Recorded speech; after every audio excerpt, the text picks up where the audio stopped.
FM Gema Merdeka Ngetren. Iya, selamat siang fans ya Gema Merdeka 97,7 FM Gema Merdeka Ngetren. Selamat siang fans ya Gema Merdeka, senang sekali dari lantai 2 Jalan PR Supratman 28 Denpasar, Bali. Iya, fans ya Gema Merdeka, ada saya Yula di sini bakal menemani aktivitas Anda. Kali ini kita bakalan ngobras ya di edisi hari ini 19 April 2023. Nah, fans ya Gema Merdeka, seperti biasa di setiap jam 1 siang itu ada acara PIS ya, tapi hari ini ada yang spesial karena saya Yulia akan menemani Anda selama 1 jam ke depan sampai tuntas di jam 2 siang nanti. Kita bakalan ngobrol bareng sehat ya. Nah, fans ya Gema Merdeka, di studio 1 Gema Merdeka sudah hadir narasumber yang sangat cantik sekali yang akan menemani kita, akan membahas tentang kesehatan. Nah, kita bakal membahas tentang mengenal penyakit periodontal dan penanganannya. Yulia sapa dulu beliau. Selamat siang DRG Sri Purna Dewi SP Perio ya, beliau dari Rumah Sakit Udayana Denpasar. Halo, selamat siang dokter. Selamat siang Mbak Yulia. Iya, apa kabar siang hari ini dokter? Astungkara sehat. Sehat ya. Mbak Yulia gimana? Sehat juga? Sehat banget. Walaupun panas tetap semangat ya. Benar banget, karena kita tetap semangat dokter, karena kita akan membahas tentang suatu penyakit yang mungkin bisa dialami oleh anak-anak, dewasa, atau bahkan orang tua dokter ya. Jadi Yulia tuh pengen banget belajar atau tahu sih penyakit ini seperti apa sih dokter gitu loh. Tentang periodontal dokter ya. Dokter gimana tadi perjalanan lancar? Lancar. Lancar, nggak kena macet ya? Enggak, sama dokter nggak mudik? Enggak, saya harus di Bali. Iya. Baik, Dokter Sri, ya, fans ya Gema Merdeka, untuk Anda yang lagi menonton YouTube juga, selamat siang dan juga selamat beraktivitas ya. Tapi untuk mengawali jumpa kita dokter, Yulia bakal putarkan satu lagu dulu.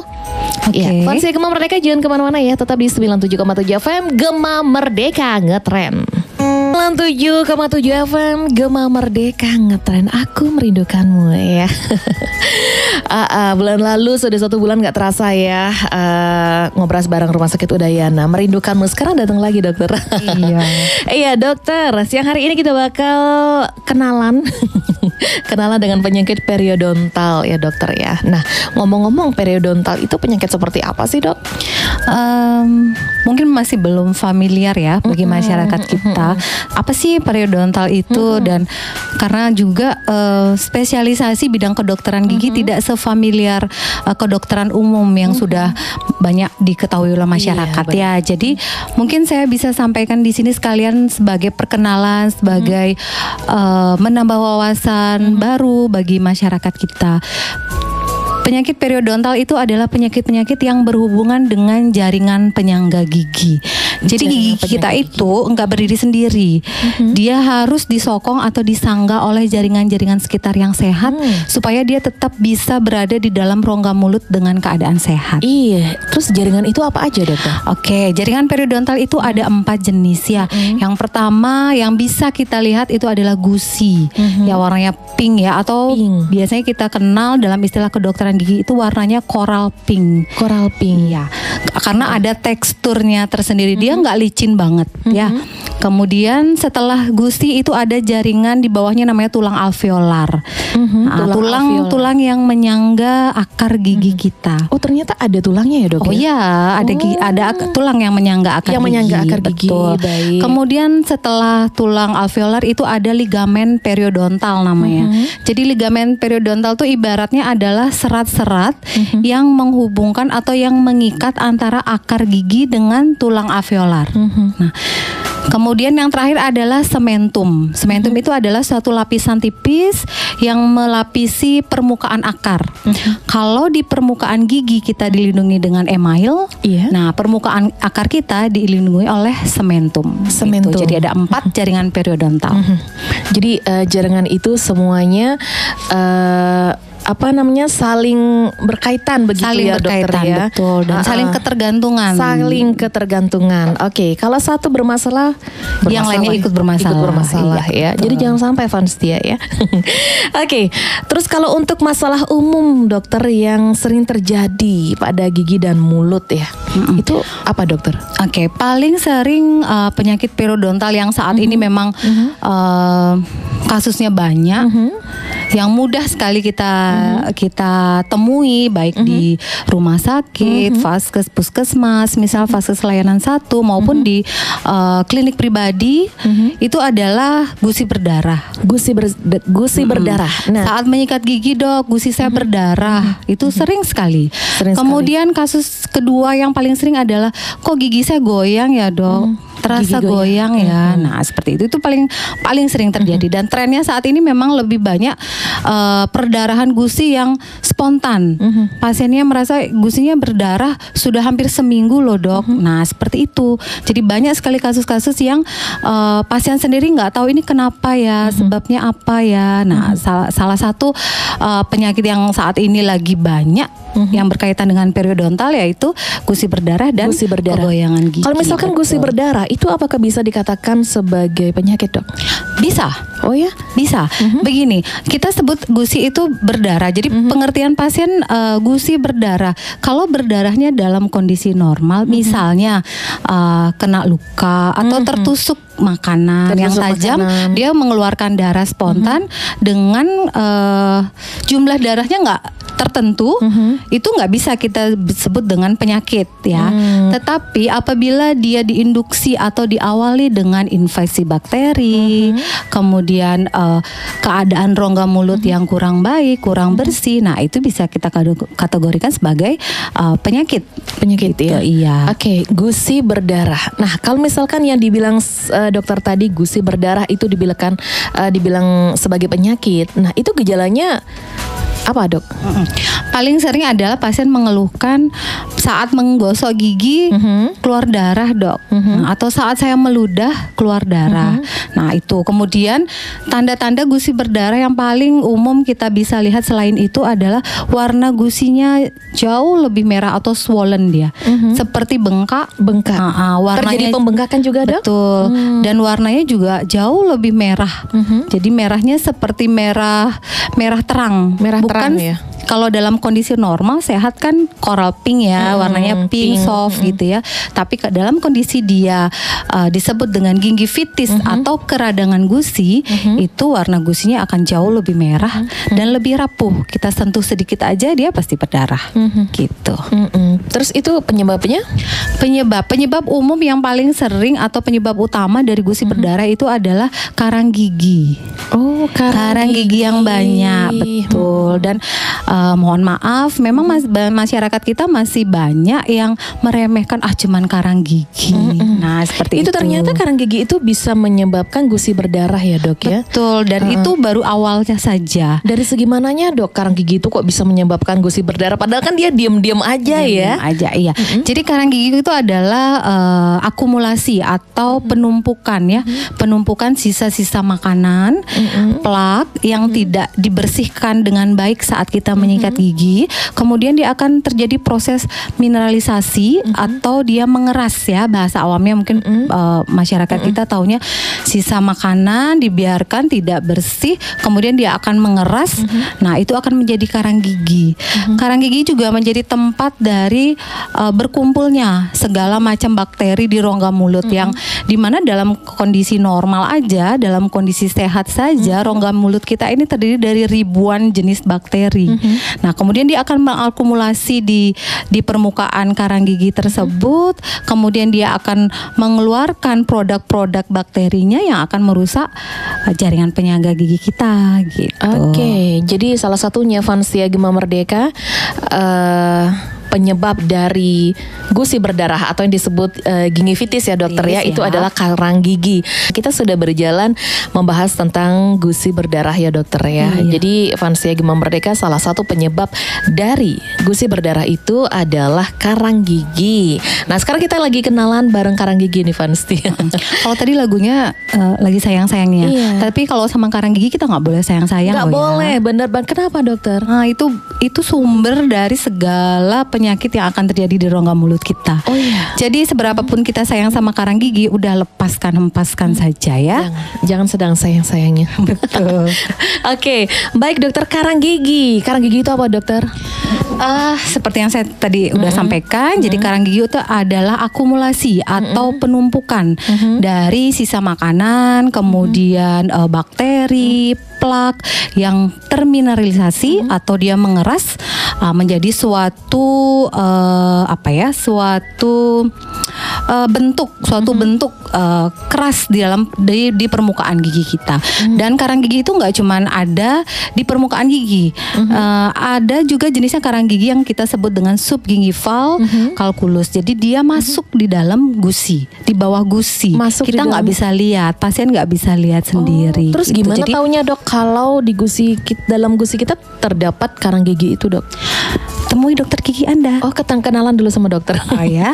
Jadi karang gigi yang ada di subgingival itu hanya bisa terdeteksi saat dokter giginya melakukan pemeriksaan, kemudian melakukan pembersihan karang gigi yang ada di permukaan terlebih dahulu, kemudian baru dicek, baru kita bisa bersihkan. Iya, baru bisa bersihkan yang di dalam. Baik. Terus kok bisa terjadi karang gigi? Nah, itu asalnya dari mana, Dok? Jadi gini, pada lapisan permukaan gigi kita itu ada namanya plak ya. Plak itu tidak terlihat oleh mata. Dia warnanya bening. Dia sebuah lapisan biofilm namanya ya. Yang memang secara normal ada di permukaan gigi kita. Nah, proses kita membersihkan gigi seharusnya kita membersihkan plak tersebut. Nah, kalau plak itu tidak lepas saat kita menyikat gigi, maka plak itu akan menumpuk. Ditambah lagi sisa makanan. Nah, apalagi kita suka nih makanan yang lengket-lengket, yang manis-manis, coklat, permen, kemudian produk-produk. Di sini ada coklat ya. Kemudian ada produk-produk olahan, makanan olahan itu kan lunak ya. Nah, itu kalau misalnya tidak dibersihkan dengan baik, begitu kita selesai makan, dia akan menempel. Sisa-sisa makanan yang halus itu akan menempel. Menempel dalam jangka waktu lama. Nah, itu akan terakumulasi, menumpuk semakin banyak, dia akan mengeras. Mengeras jadilah karang gigi. Jadilah karang gigi ya. Oke, baik. Kalau karang gigi itu sendiri biasanya seringnya ada di gigi yang paling depan atau semua gigi bisa terjadi, Dok? Semua gigi bisa terjadi. Oh iya, ada yang di bawah juga ada? Betul, sampai depan, belakang semua bisa. Dan seringkali gini, pasien-pasien yang sering mengunyah pada satu sisi, maka misalnya nih pasiennya ngunyah di sisi kanan aja senengannya, sebelah sisi kirinya pasti karang giginya banyak. Gitu. Kenapa demikian, dokter? Ya, kenapa gitu ya? Karena pada rongga mulut kita itu ada namanya mekanisme self cleansing atau mekanisme untuk membersihkan dirinya sendiri. Gimana caranya dia bisa bersihkan dirinya sendiri? Dari serat-serat makanan yang kita makan, ya, dari buah-buahan, sayur. Nah, itulah kenapa kita disarankan untuk mengkonsumsi serat, tidak hanya untuk pencernaan, tapi awalnya dulu di rongga mulut dulu, masuknya dulu. Jadi supaya mekanisme self cleansing di rongga mulut itu berjalan dengan baik gitu. Oke, baik. Nah, itu dia Vansia Gema Merdeka, penyebab dan muasal dari karang gigi ya. Terus kalau untuk menyikapi atau penanganan dari karang gigi ini harus diapain, dokter? Oke, karang gigi ini pasti harus dibersihkan ya. Dihempaskan, nggak usah disayang-sayang ya. Tapi kan kita nggak bisa membersihkan sendiri, dokter ya. Iya, betul. Karang gigi memang harus dibersihkan dengan alat tertentu yang memang hanya dimiliki oleh dokter gigi atau profesional ya. Bisa juga terapis gigi kok. Saat ini juga banyak terapis gigi yang memang kompeten untuk melakukan itu bisa. Itu dibersihkan dengan alat tertentu yang namanya kita biasanya sebut dengan scaler. Jadi karang gigi itu dibersihkan dulu, setelah bersih setelah itu dilanjutkan dengan tahapan polishing untuk menghaluskan atau melicinkan permukaan gigi lagi. Oke, kalau dibersihkan karang gigi itu gimana rasanya, Dok? Sakit nggak sih? sakit enggak ya? Enggak. Tetapi mungkin pada pasien-pasien yang sensitif dia akan cenderung merasa ngilu. Apalagi mungkin di saat baru pertama kali nih, baru pertama kali bersihkan karang gigi, mungkin ada rasa ngilu, rasa tidak nyaman yang dirasakan pasien. Tapi kalau pasiennya sudah rutin membersihkan karang gigi setiap 6 bulan sekali, rasa ngilu atau sensitif itu biasanya sudah enggak dirasakan lagi. Ya. Oke, baik. Jadi nggak usah takut Fansia Gema Merdeka, yang namanya karang gigi itu nggak usah disayang-sayang ya, harus segera dibersihkan dengan tuntas ya. Oke, baik dokter, itu tadi karang gigi ya. Nah dokter, kita kan sering sekali melihat atau mungkin kita sendiri pernah mengalami yang namanya pembesaran gusi. Itu sama dengan pembengkakan ya dokter? Bengkak, iya biasanya pasien juga nyebutnya gitu ya. Gusi saya bengkak dok. Itu penyebabnya apa sih dok?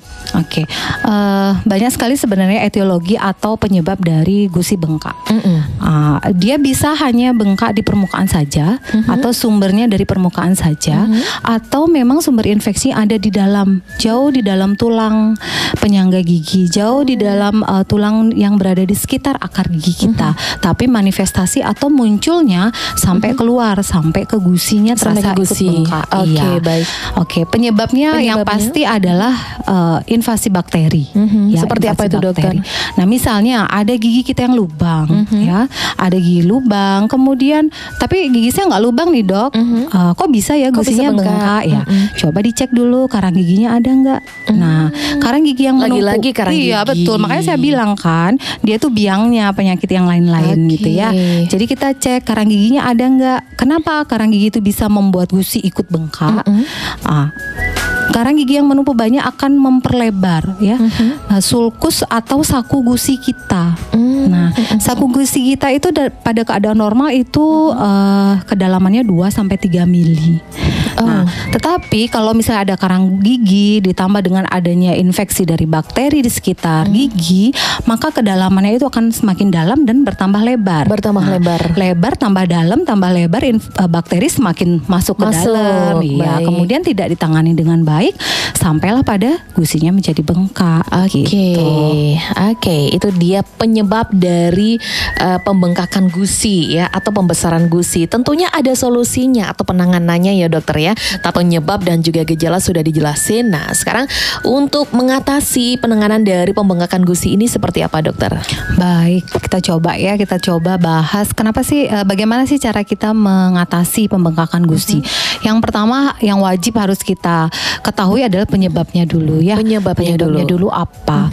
Kemudian setelah itu misalnya nih penyebabnya karang gigi, otomatis pasti karang giginya harus dibersihkan. Karang giginya dulu harus dibersihkan dulu. Itu tahap treatment yang pertama memang harus seperti itu. Karang gigi yang kita bersihkan dulu. Kemudian apabila pembengkakannya itu cukup besar, kita bisa lakukan insisi. Insisi itu gusinya ditoreh. Wow, dibedah sedikit. Iya, dibedah minor ya kalau di kedokteran gigi kita bedah minor. Jadi gusinya yang bengkak itu kita bedah, kita toreh sedikit, kemudian kita keluarkan nanahnya. Itu berisi nanah ya dokter ya? Betul. Biasanya memang kenapa gusi itu sampai bengkak ya, karena ada eksudat atau produk bakteri berupa nanah, darah dan sebagainya di situ. Nah, itu yang harus keluarkan dulu. Baru kita lakukan pembersihan. Pembersihannya adalah misalnya dilakukan irigasi atau dialiri dengan cairan ya. Dialiri dengan cairan pembersih. Kemudian setelah itu baru kita aplikasikan biasanya antibiotik topikal. Gitu. Setelah itu pasien pun minum antibiotik per oral, kemudian antiinflamasi atau anti pembengkakan. Kalau memang nyeri banget, pasiennya tidak nyaman, bisa ditambahkan dengan analgesik atau pereda nyeri. Jadi itu dia Fansia Gema Merdeka, cara untuk menangani tentang pembengkakan gusi ya, atau pembesaran gusi. Nah, Fansia Gema Merdeka, Yulia juga membuka kesempatan untuk Anda yang ingin bertanya-tanya, silakan di WhatsApp ya, 081558977. Jadi untuk Anda yang pernah mengalami masalah penyakit periodontal ya, silahkan Anda bergabung, bertanya langsung di sini bareng Dokter Sri di 081558900977. Oke, Dokter Yulia pernah dengar nih yang namanya periodontitis. Itu sama nggak sih sama periodontal, Dokter? Gini, jadi kalau periodontal itu kan jaringan penyangga gigi. Nah, bedanya sama periodontitis adalah keradangan yang terjadi pada jaringan periodontal gitu. Jadi ini keradangannya. Iya, betul. Jadi penyakitnya adalah keradangan yang terjadi pada jaringan penyangga gigi atau jaringan periodontal. Kita sebut dengan periodontitis. Periodontitis. Ya, itu gejalanya seperti apa? Kalau sudah sampai periodontitis, artinya keradangan atau infeksi bakterinya sudah mengenai sampai tulang alveolar, kemudian ligamen periodontal maupun sementum di sekitar akar gigi. Kalau keradangannya hanya sampai pada gusi, kita kenal dengan gingivitis ya. Jadi hanya baru di permukaan saja. Tetapi kalau sudah masuk ke dalam jaringan periodontal yang ada di bawah gusi, itu sudah disebut dengan periodontitis gitu. Gejalanya seperti apa, Dokter? Jadi, gejala yang paling umum kalau sudah periodontitis itu adalah giginya terasa goyang. Oh, gigi goyang. Terasa goyang. Kemudian bisa juga rasanya ketika dipakai mengunyah kok sakit ya, Dok. Gitu. Padahal giginya nggak goyang. Padahal giginya nggak goyang, tapi sudah terasa nyeri ketika dia dipakai menggigitkan atau mengunyah makanan, ditekan itu sakit, Dok. Sakit. Nah, seperti itu biasanya. Itu gejala-gejala dari periodontitis. Oke. Baik, fans setia Gema Merdeka, silakan untuk Anda yang ingin bertanya, Yulia nantikan di 081558900977 ya. Oke, jangan malu-malu untuk yang bertanya, langsung saja Yulia sapa ya. Halo, selamat siang. Selamat siang Gema Merdeka. Selamat siang, Dokter. Selamat siang. Ibu. Dengan siapa, di mana? Ini dari Bunda Ami Singaraja. Bunda Ami. Bunda Ami dari Singaraja. Oke, baik. Silakan langsung saja Bunda Ami. Terima kasih atas waktunya. Ini gusi saya itu sering sekali bengkak. Terus giginya itu sedikit demi sedikit rapuh gitu loh, Dok. Rapuh, baik. Terus bagaimana lagi gejalanya? Yang saya tanyakan ada penanganannya, gimana caranya gitu. Baik. Ada lagi Bunda Ami? Terima kasih, Dokter. Terima kasih Mbak Yulia. Baik, terima kasih Bunda Ami dari Singaraja ya. Terima kasih. Waduh, jauh sekali ya. Terima kasih atas gabungannya. Terima kasih sudah mendengarkan saya, Ibu ya. Iya, baik. Silakan Dokter langsung saja dijawab pertanyaan dari Bunda Ami di Singaraja. Tadi mengeluhnya gusinya sering bengkak dan giginya rapuh ya. Rapuh, benar. Bunda ya. Jadi mungkin kita harus tahu dulu nih, Bunda Ami terakhir ke dokter gigi kapan ya, gitu ya, karena idealnya setiap 6 bulan sekali kita melakukan check up ke dokter gigi, ada ataupun tanpa keluhan ya. Tujuannya apa? Untuk mendeteksi lebih awal apabila terjadi kelainan di rongga mulut kita. Nah, yang perlu kita ketahui penyebab dari gusi sering bengkaknya itu apa dulu, Ibu ya. Jadi kalau misalnya seperti tadi saya sampaikan, kalau misalnya memang ada karang gigi yang banyak, coba dibersihkan dulu ya. Karang giginya dibersihkan dulu karang giginya. Kemudian asupan makanannya bagaimana? Tercukupi tidak vitamin, mineral, serat yang dibutuhkan oleh tubuh kita untuk menjaga kesehatan rongga mulut kita, sudah cukup apa tidak? Nah, itu perlu kita tahu. Kemudian kalau untuk giginya rapuh, banyak sekali kasusnya seperti ini memang. Itu ya. apa, Dok, yang menyebabkan gigi rapuh itu, Dok? Oke, ada beberapa faktor yang menyebabkan gigi kita rapuh. Yang pertama adalah memang ada faktor genetik yang berperan di sana. Ya. Ada juga faktor genetik ya? Betul. Kalau selain itu? Kemudian ada juga adalah faktor asupan nutrisi atau vitamin dan mineral ketika ibu kita mengandung kita. Ya, karena proses pembentukan benih gigi itu terjadi di dalam kandungan ketika kita dikandung oleh ibu. Nah, itu akan mempengaruhi struktur dari gigi kita nantinya. Ketika kita sudah lahir, giginya tumbuh, bagaimana asupan ibu kita ketika mengandung akan mempengaruhi struktur gigi kita ketika kita sudah lahir. Kemudian yang lainnya adalah faktor bagaimana kita menggunakan gigi itu selama gigi itu sudah tumbuh nih. Misalnya nih kebiasaan kita. Ada masyarakat yang sering sekali makan bakso nih yang panas-panas, udah temennya langsung es. Ya. Nah, perubahan suhu penyebab ya, Dok, ya. Perubahan suhu ekstrim secara tiba-tiba di rongga mulut itu akan mempengaruhi dari struktur gigi kita. Itu sebaiknya tidak dilakukan kebiasaan seperti itu. Oke, baik. Terima kasih itu Bunda Ami ya, jawaban dari Dokter Sri. Yang pernah mengalami tentang sakit periodontal, silahkan gabungan di 0815580977 ya. Oke, dokter, pertanyaan Yulia di-keep dulu karena ini sudah ada pertanyaan yang masuk ya di 0815580977. Baik, yang pertama, halo Dokter Sri, salam kenal dari Ayu di Jalan Ratna. Mau tanya dong, tadi kan dokter bilang kalau bersihin karang gigi itu setiap 6 bulan sekali.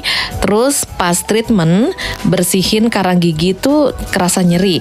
Nah, kalau setelah dilakukan pembersihan karang gigi itu bakal ada nyeri lagi nggak, Dok? Atau semacam ada efek samping gitu?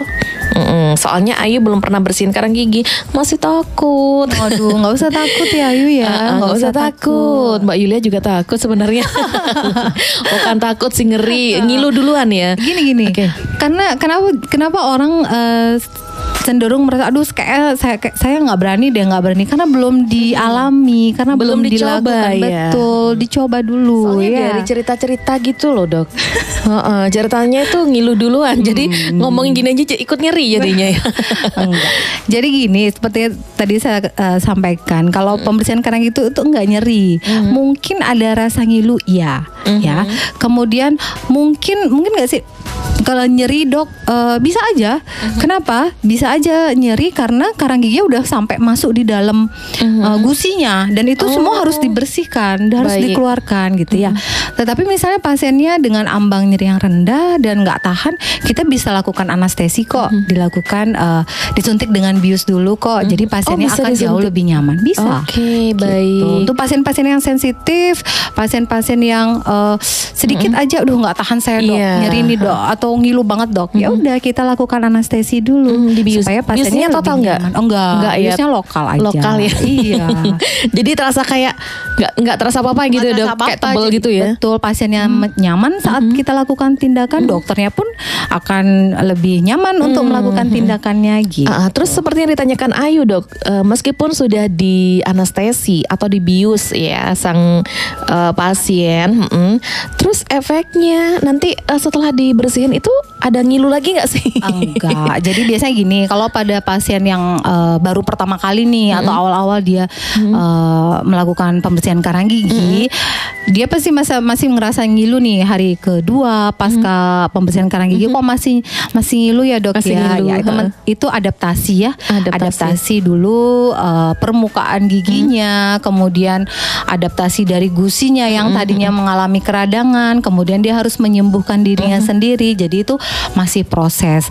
Mungkin aja bisa pada pos dari pembersihan karang gigi pasien masih ngerasa ngilu, tapi tidak berkepanjangan, Mungkin memang yang dinamakan adaptasinya itu memang ada ya, Dok ya.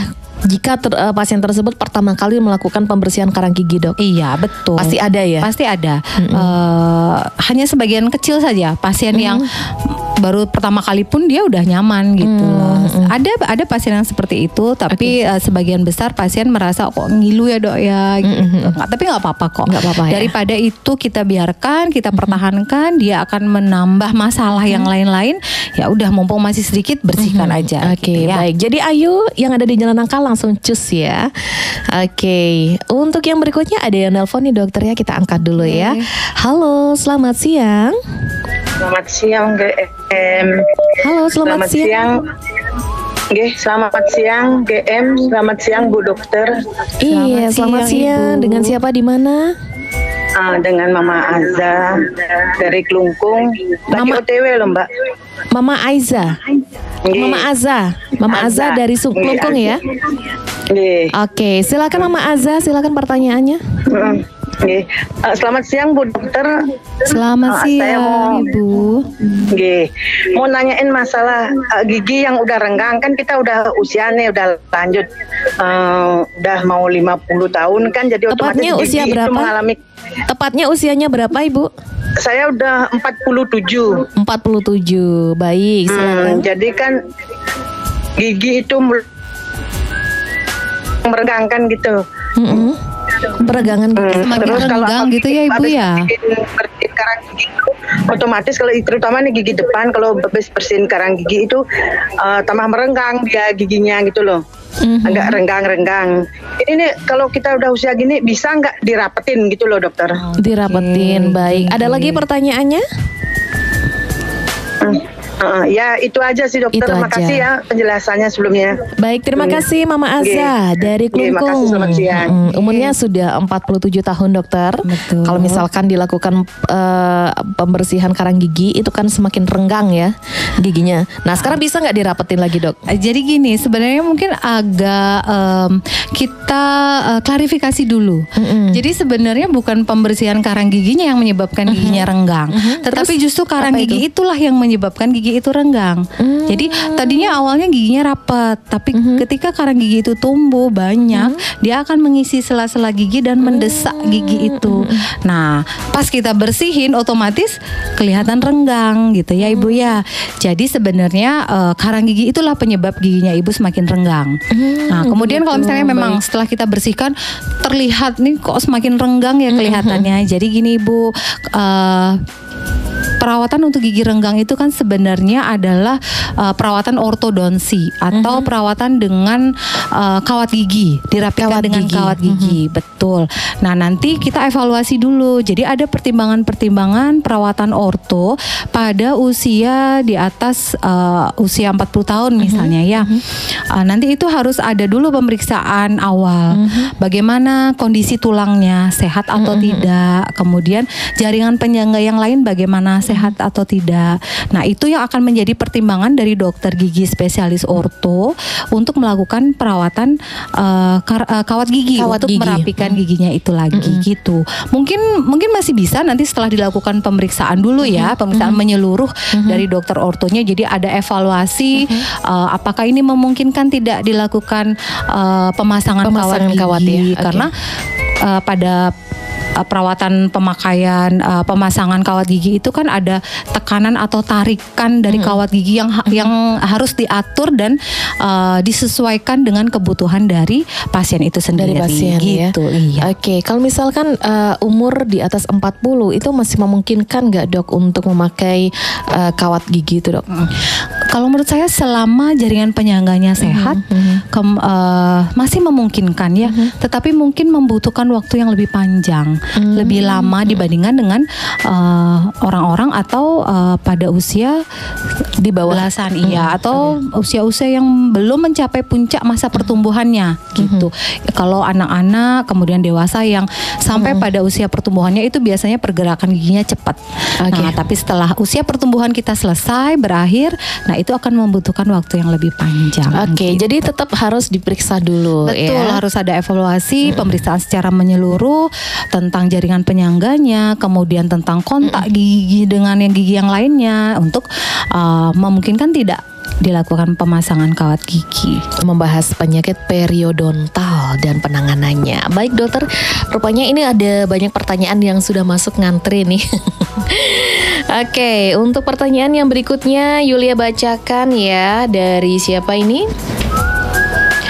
Dari Angga di Klungkung dokter ya. Mau tanya, apakah hanya dengan membersihkan karang gigi itu bisa mencegah infeksi gusi dok? Oke, terima kasih Angga atas pertanyaannya. Pertanyaan cukup baik ya. Jadi pembersihan karang gigi itu salah satu cara untuk mencegah terjadinya infeksi di rongga mulut ya. Tentu setelah kita membersihkan karang gigi nggak berhenti di situ saja. Kita harus tetap menjaga bagaimana kita maintenance atau menjaga kebersihan kebersihan rongga mulut kita setelah pembersihan karang gigi. Karena kalau kita cuma ngandelin bersihin karang gigi udah that's it, ya nggak bisa juga. Nanti kalau kita nggak jaga dengan baik rongga mulutnya, sama lagi, Sama aja ya, terulang lagi. Infeksi di rongga mulutnya. Jadi setelah kita melakukan pembersihan karang gigi sudah bersih, maintenance-nya sekarang. Nah, bagaimana itu gimana caranya, dokter? Jadi maintenance-nya itu adalah bagaimana cara kita menyikat gigi dengan baik dan benar ya. Banyak sekali masyarakat kita yang masih salah nih cara menyikat giginya, pola menyikat giginya ya. Yang benar yang gimana, dokter? 2 kali sehari udah kok. Saya udah 2 kali sehari. Terus apanya yang salah? Aja? Tiap mandi, Dok. Tiap mandi, pagi dan sore gitu ya. Jadi salah. Jadi timingnya kapan waktunya kita membersihkan gigi kita ya, menyikat gigi itu yang benar adalah 2 kali sehari, pagi setelah kita sarapan dan malam sebelum tidur. Udah cukup. Tidur. Nggak usah juga sering-sering. Ada yang orang sampai berlebihan. Saya setiap habis makan gosok gigi, tapi kok gigi saya juga ini ya lubang juga ya. Jadi segala sesuatu yang berlebihan juga nggak baik ya. Jadi secukupnya aja 2 kali sehari, pagi setelah sarapan dan malam sebelum tidur. Nah, dicatat ya Vanstia biar nggak salah lagi. Memang benar sih 2 kali sehari, bukan artinya setiap mandi. Kemudian selain menyikat gigi, kita juga perlu melakukan flossing. Ya, flossing itu adalah membersihkan sela-sela gigi kita dengan benang gigi atau dental floss. Dental floss itu sekarang udah sangat komersil, sudah banyak dijual di pasaran, di minimart seperti yang sudah ada sekarang lagi banyak lagi menjamur ini juga sudah dijual dengan bebas. Jadi masyarakat sudah dengan mudah sekali untuk membeli dental floss. Itu juga salah satu untuk menambah kebersihan rongga mulut kita selain menyikat gigi. Kenapa? Karena seringkali sela-sela gigi itu sulit dijangkau oleh bulu sikat. Nah, kita bantu dengan flossing atau dental floss itu ya, untuk membersihkan sela-sela gigi. Sisa-sisa makanan yang terselip di antara 2 gigi kita bisa bersih dengan dental floss. Nah, kemudian setelah flossing kita bisa tambahkan dengan memakai obat kumur. Obat kumur itu boleh ya, Dok ya? Boleh. Dipakai setiap hari ya? Ada obat kumur yang boleh digunakan setiap hari. Kalau mau yang paling aman adalah, paling sederhana dan paling murah adalah air garam hangat. Semua orang punya deh garam di rumah ya. Air hangat juga itu dilarutkan dalam air hangat ya, dokter ya. Kita cukup tambahkan sejumput garam aja di dalam segelas air hangat, dipakai berkumur sehari 2 kali. Selesai kita melakukan sikat gigi, itu sangat baik untuk menjaga kebersihan rongga mulut kita. Baik, terima kasih. Itu dari Angga ya. Dokter, kita sapa dulu untuk Vanstia Gema Merdeka yang sudah bergabung. Halo, selamat siang. Iya, masih malu-malu ya. Nggak apa-apa, kalau mau tanya sama dokter nggak usah malu-malu ya. Dokter, pertanyaan yang berikutnya yang sudah masuk di 0815588977. Untuk yang berikutnya sebentar Yulia sapa dulu ya. Ada Silvi dari Bangli, dokter.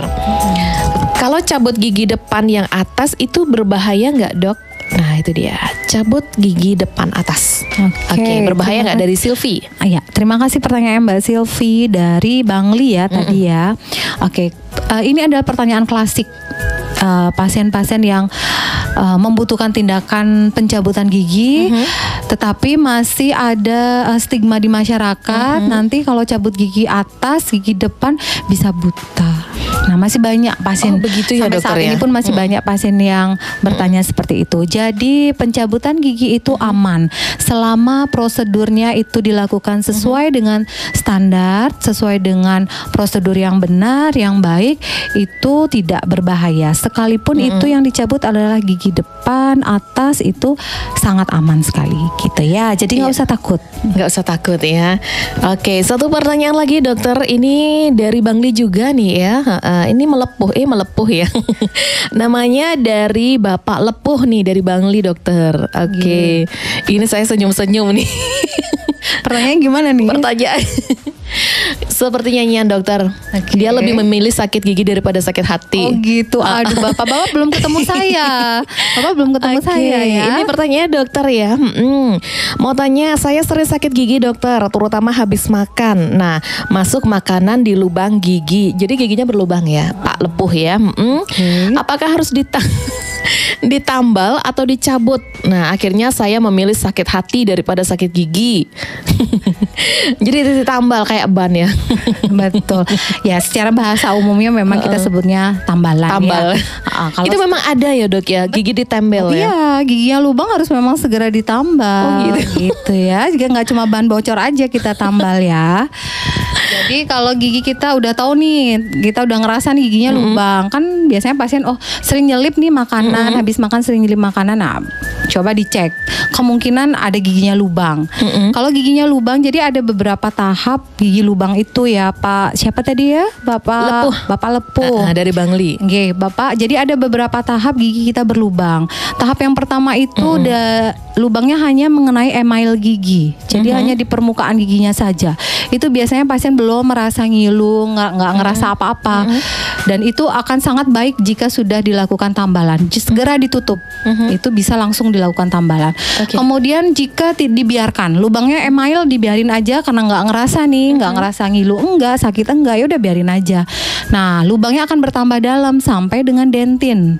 Dentin itu biasanya pasien sudah ngerasa kok kadang-kadang ngilu ya, atau misalnya kena dingin, kena panas kok agak ngilu. Nah, itu sudah mengenai dentin. Itu pun segera dilakukan penambalan. Karena kenapa? Kalau enggak itu akan semakin dalam lagi. Semakin dalam ya. Semakin dalam lagi, semakin meluas lagi, bisa mengenai ruang saraf atau ruang pulpa kita sebutnya.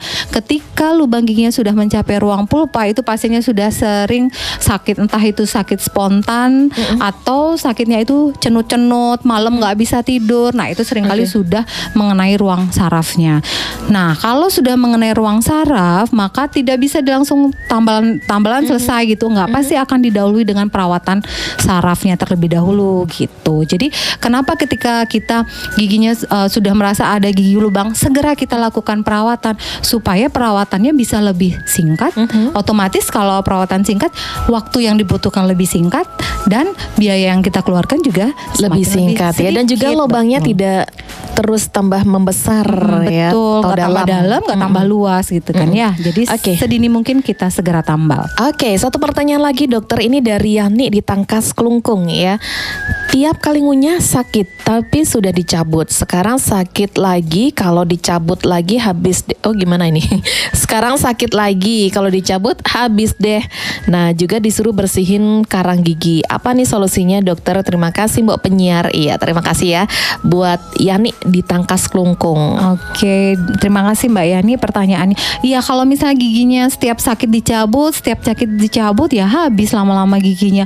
Itu nggak solusi ya. Jadi sebenarnya pencabutan gigi itu adalah opsi terakhir. Ketika semua perawatan untuk mempertahankan gigi itu udah nggak berhasil nih, barulah pilihannya dicabut. Tapi misalnya selama masih ada tahapan perawatan yang bisa kita lakukan, sebaiknya dipertahankan dulu gigi itu selama mungkin di dalam rongga mulut kita. Jadi jangan langsung dicabut ya, segera ditambal. Kalau memang ada karang gigi ya segera dibersihkan ya. Fans Gema Merdeka, Yulia mau dengerin dulu nih pesan-pesan dari Dokter Sri untuk fans setia Gema Merdeka terkait tentang penyakit periodontal. Nah, silakan dokter. Baik, terima kasih. Jadi mungkin yang sebagai closing statement kita siang ini, saya bisa sampaikan ke semua fans Gema Merdeka, marilah kita jaga kesehatan rongga mulut kita dengan baik. Kenapa? Karena rongga mulut adalah gerbang dari kesehatan kita secara umum ya. Jangan meremehkan hal-hal kecil di rongga mulut karena dia bisa berdampak sangat luas bagi kesehatan kita gitu. Jadi jangan lupa kunjungi dokter gigi Anda setiap 6 bulan sekali, baik dengan keluhan maupun tanpa keluhan, karena lebih baik mencegah daripada mengobati. Oke, dan jangan lupa untuk gosok gigi jangan salah lagi ya Fans ya. Jadi gosok giginya itu tidak setiap mandi. Memang tetap 2 kali ya dokter ya. Tapi setelah makan, setelah sarapan pagi, ya, dan sebelum tidur jangan salah lagi. Baik dokter, ada tambahan lagi? Itu aja mungkin. Itu aja ya. Jadi kalau mungkin masih ada pertanyaan-pertanyaan lain, silakan saja disampaikan. Mungkin nanti akan disampaikan ke saya di lain waktu, kita jawab lagi. Oke, baik. Terima kasih banyak dokter siang hari ini sudah memberikan banyak statement nih buat Vansia Gema Merdeka, dan ternyata banyak sekali ilmu yang kita dapat siang hari ini ya. Sehat selalu buat dokter dan sukses ke depannya ya. Kalau ada waktu semuanya bisa kita ngobrol-ngobrol lagi ya.